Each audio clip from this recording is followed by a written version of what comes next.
Jin, whatever I do it to protect you. So you understand? I understand.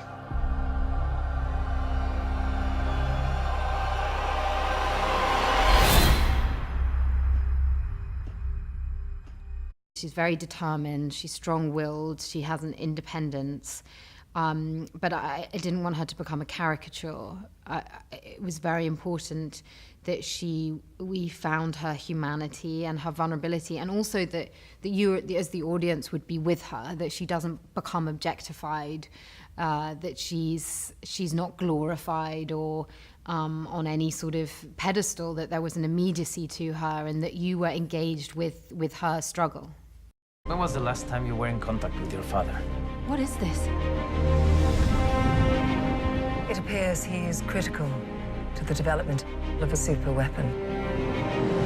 She has a confidence that is obviously very important to Star Wars as well, the sense of the Force and the sense of goodness, and how do we find that in the costume? So we came up with a design with the shirt that was cut in a Japanese style, and then combining that with something more practical. What would she need, you know, if she's going on missions and she's someone who is often in situations where she needs to protect herself physically. If my father built this thing, we need to find him. All right. How many do I need? They are requesting a call sign. It's, Rogue. Rogue One.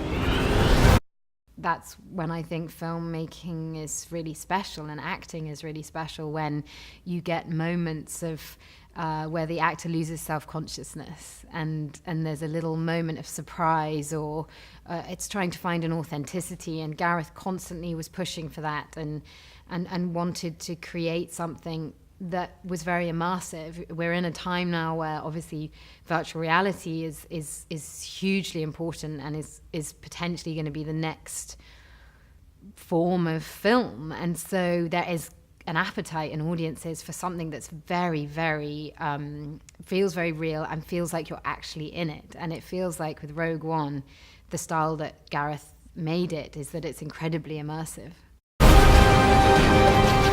You're rebels, aren't you? Save the rebellion! Save the dream!